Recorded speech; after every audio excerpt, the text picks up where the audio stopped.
I have been working my way through the Epilogue of Hammurapi, and right now we are ready to wrap up the Epilogue. I've been looking at the Epilogue from the standpoint of Akkadian grammar, and specifically the inductive Akkadian grammar. And so I would like to conclude by picking it up where we stopped last time. It is in the context where Hammurapi is calling a curse on anyone that would change whatever he had written. Anyone that would change it, he's putting a curse on them. And I believe we stopped last time at line 55 and following, where he says, may a heavy sickness, marsam kabtam, asakam limnam, simam matsam shala ipa shehu.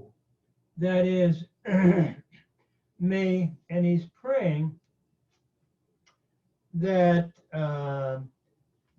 that a heavy sickness would be placed by the Sumerian mother goddess Nintu upon anyone that would try to change what he had written. So basically, we pick that up then at line 55, where he writes as follows: a heavy sickness. Notice matsam is an accusative singular from matsum, a sickness, and kaptam is also the accusative adjective. So may a heavy sickness, a demon illness, sick. Notice we have a capital A and a capital SIG. This is the Sumerian for like a demon illness. And so the Akkadian is asakam. That is a demon illness, an evil demon illness.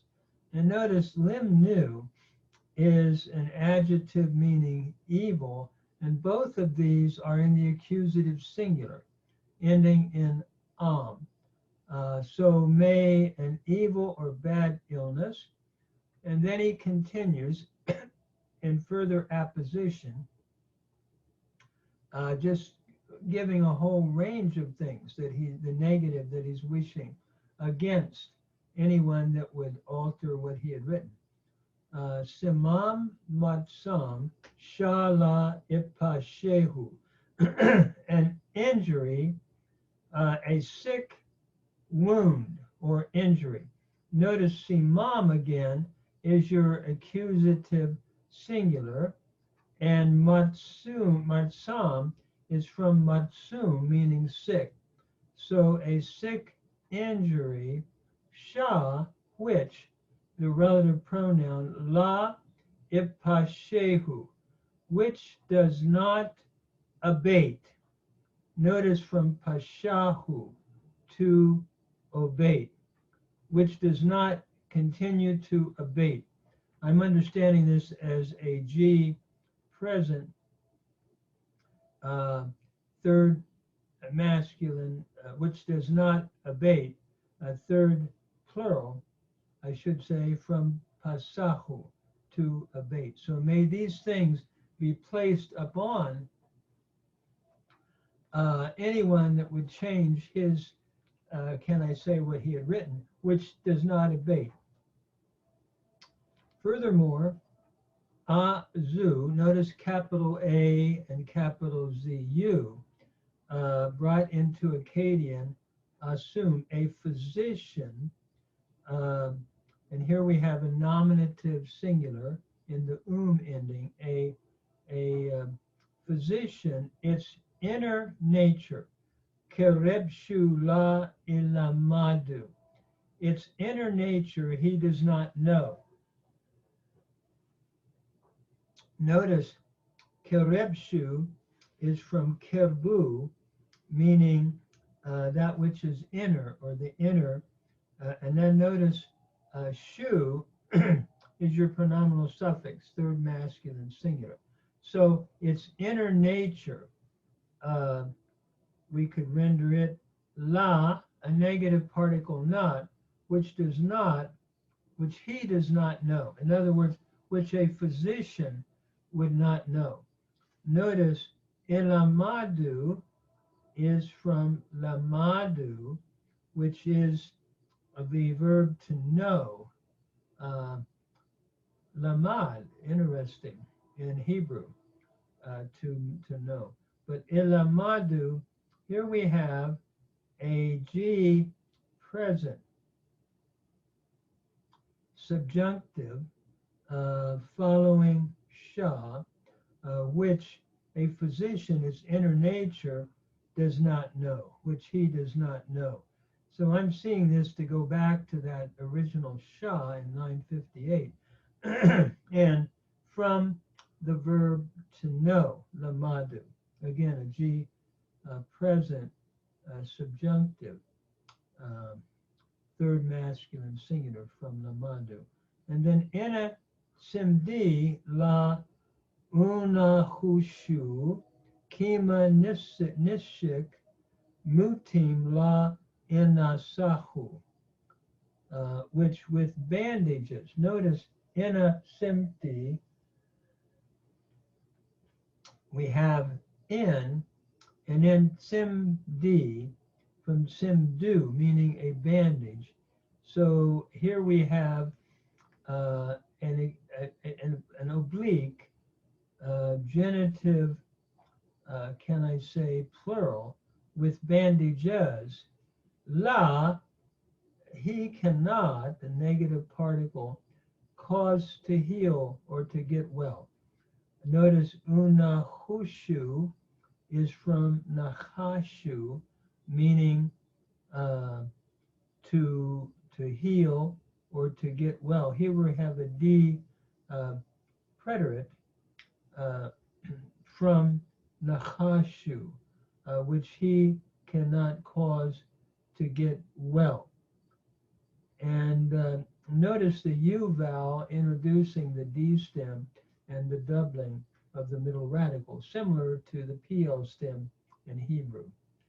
Then as we move on, kima nishik mutim la inasahu, as a bite of death that cannot be rooted out.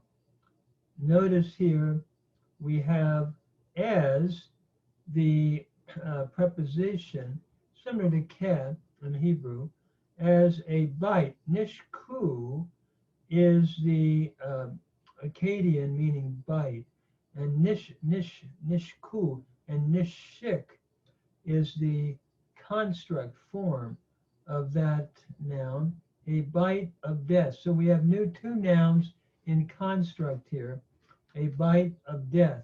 Notice mutim is from mutu, meaning death, and we have a genitive singular in the im ending.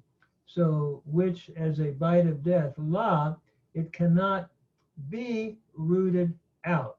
Notice in nasahu is from nasahu, to root out. Here we have the in stem, third singular from nasahu.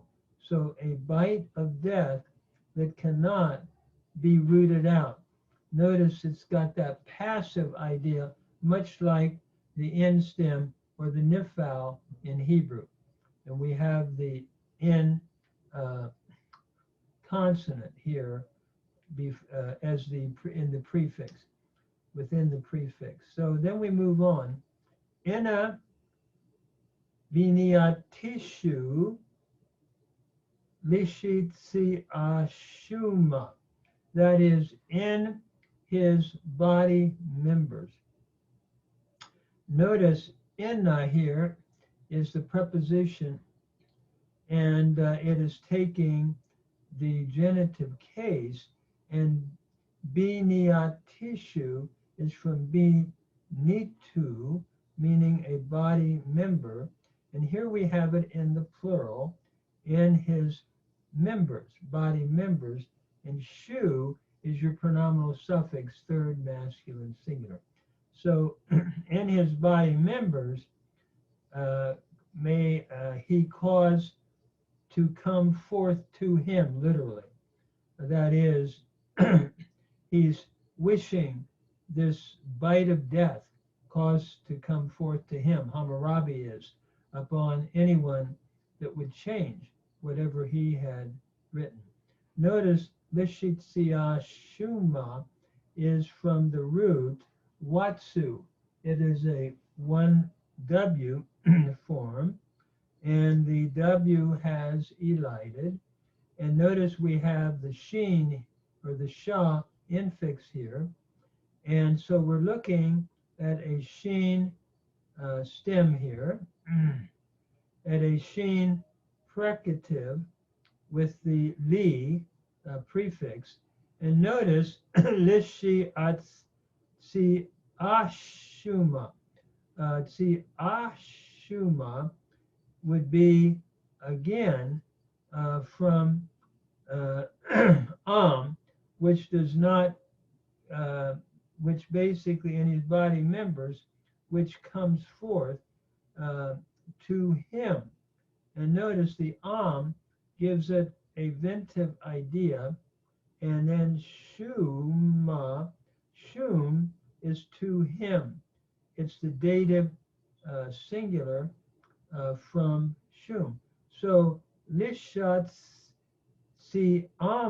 shuma became lishatsi ashuma, where I'm understanding the of the ventive, the final mem, by assimilation, to have, by progressive assimilation, to have taken the sheen here. And then we have the conjunction and. And atil, or adi, napishtashu ibelu, until his life is extinguished. Notice adi is the preposition until. Napishtashu is from napishtum, and here we have a pronominal suffix in the shu, until the life that is his is extinguished. And so we have an accusative singular here in the nipashtashu, and then this is followed. In other words, until his life is extinguished. Ibelu is from the root belum, to root out or to extinguish. And here again, we have a G stem, third person singular from belum. So what he's saying is, may his body members, because may this bite of death that cannot be rooted out in his body members come forth to him until his life is extinguished, is what Hammurapi is giving the curse again on anyone that would change what he had written. And then ana itlutishu lidamam, that would be for his manly powers may he always moan. And notice ana here is the preposition, and it takes the genitive case, and the stem here, or the word here, is et lutu, which means manliness, until his manliness it takes the genitive case in the I vowel, and shu is your pronominal suffix, third masculine singular. So for his manliness, may he always moan. May he lose his manliness, is what Hammurabi is saying. And notice, lidamam is from the root damamu, may he always be moaning. And here we have an imprecative, third person singular from damamu. So may he always be moaning. We have a passive idea here in this imprecative. Again, very parallel to the nifal stem in Hebrew. And so he's wishing that his manly powers would be extinguished. And then Hammurabi goes on. Notice Dinger Gal Gal Shah Shame U Et Setim. That is, may the mighty gods, or the mighty gods. Notice Ilu is your plural for gods, and Rabutum is your adjective in the plural, nominative plural. So may the mighty gods of heaven, Shah is your relative pronoun, Shameh is your genitive singular of heaven, and U is your conjunction, et setim, and of earth, from et setu. So may the mighty gods of heaven and earth, the Anunnaki. Notice here we have a dinger with a large A, the D sign, the nun, the capital N-U-N, and the na, Anunnaki. So may the mighty gods, showing a Anunnaki referring to the mighty gods of heaven and earth in their totality.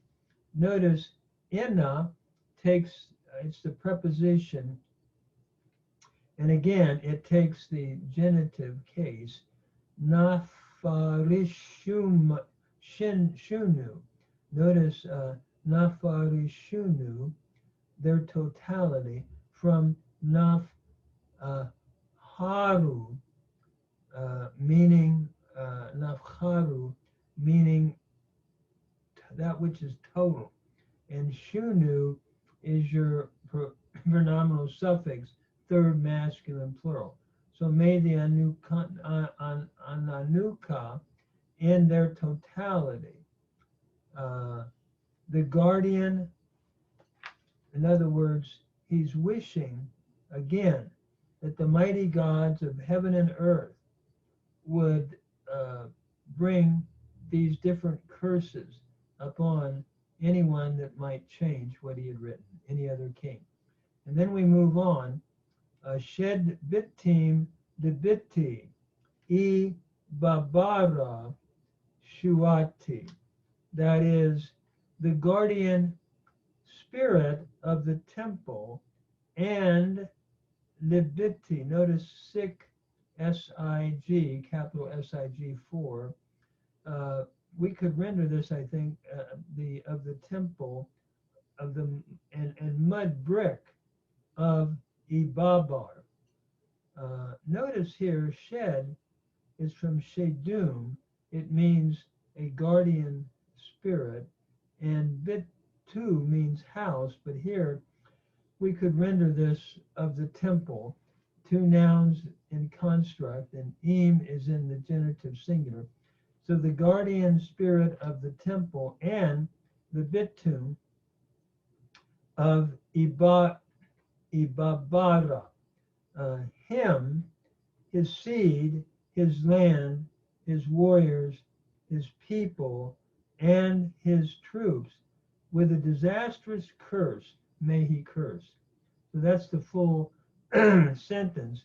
So as we go on, Shuati, we would render him, and then his seed, Notice we have the word new moon shu, capital N-U, capital M-U-N, Sumerian for seed, and shu, your third person pronominal suffix. And the noun is zerashu, that is his seed. Interesting, in Hebrew, zera is the noun for seed. So there is a very close cognate relationship, it seems to me. And then his land, Masu. This is from Mat-shu becoming Masu. Matu meaning land, and that and the shu, the T and the shu put together, we have then a doubling with two S's in Akkadian here. So his land, his warriors, notice Sabashu is the translation of E-R-I-M, capital Eram, Shu, meaning warrior, and the Akkadian is Sabu. So his seed, his land, his warriors, his people, and his troops, Imanshu, or his army, his troops. Again, may all of this, the curse that Hammurapi is wishing, be brought upon everything about any king that would try to alter what he had written. Him, his seed, his land, his warriors, his people, and his troops with a curse. May he curse with a disastrous curse. And here we have eratam is the accusative singular, meaning curse, from eretu, eretam, from eretu, and marushtam is from, means disastrous or evil, an adjective. May he curse him, his seed, his land, his warriors, and his people, and his troops with a disastrous curse. And li rura is from araru, meaning to curse. Interesting in Hebrew, arar, to curse. So here we have a precative, a G precative, third person singular from araru. So may he curse with these curses, with a disastrous curse. May he curse these curses, eretim aniatim. Notice here, these curses, eretim means curses, and aniatu means these. These curses, a demonstrative pronoun. Enlil, may Enlil. Notice Enlil, by the way, is the chief god of the Sumerian pantheon, meaning wind. And here again, the dinger sign and the capital E-N-L-I-L in Sumerian, coming across in Akkadian is Elil. So may Elil, Ina Pishu, by his mouth. Notice Ina is your preposition, and Pishu is from Pum, meaning mouth, but here it's in the genitive case, singular, from Pum, with that I vowel, followed by shu, the pronominal suffix, third masculine singular. So by his mouth, shah, which, la, utakaru, which cannot be changed. And notice utakaru, I'm taking as from nakaru, to change. And notice here we have a T infix followed by the doubling of the middle radical, a DT preterite subjunctive, would be my understanding of it, a DT. And notice from Nakaru, and that original N has assimilated to the infix T here, it seems to me. So a D preterite, third person singular, may enlil by his mouth, which cannot be changed, which he cannot change, which cannot be changed. May he curse him. Notice Lerurshuma is from araru, to curse.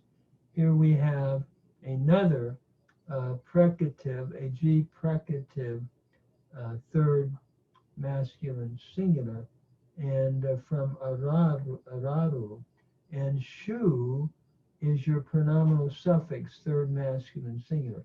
So may Elil curse him, and here we have ma, meaning the conjunction in, and quickly we have the adverb archish, likshu dasu, may they reach him. May they reach him quickly, he is saying, Hammurabi.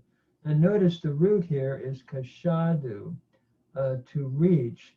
And in my understanding of this, it looks to me like it's likshu, likshu damshu, becoming likshu dashu. And so here we have a precative, can we say, a G precative, third masculine singular, with the ventive and the pronominal suffix shu.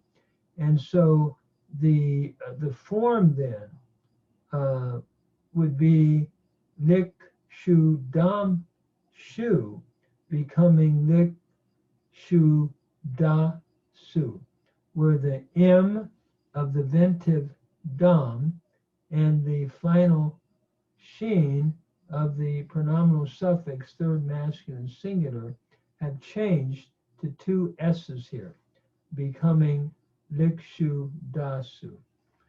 So what he's saying is, may all of these curses reach him quickly. Anyone that would try to undo anything that I have done.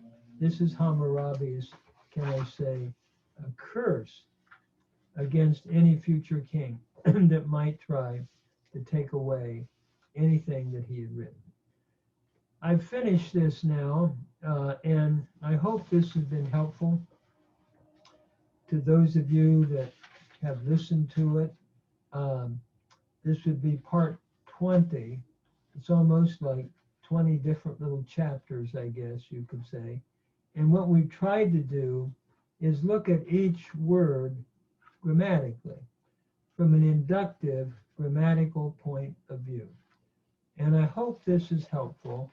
I think the important thing with Akkadian is that it provides us a good background for studying the Hebrew Bible, both looking at word parallels as well as ideas.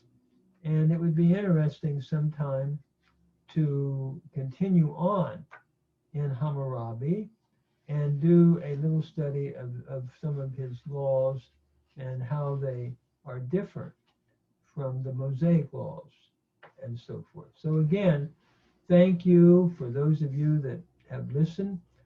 You can follow my transliteration and normalization by going to the Google Books under the title is Short Inductive Akkadian Grammar, based on the Epilogue of Hammurapi's Code, with parallels to the Hebrew Scripture and New Testament application to Christ. As a Christian minister, throughout this study, I've tried to make New Testament application where I felt that it was relative. New Testament application to Christ, who is the shepherd in the New Testament, the good shepherd in John 10. So at any rate, I hope this is helpful, and maybe it will help some who are studying Hebrew to do a parallel with the Akkadian grammar. Thank you so much for this opportunity, and thank you.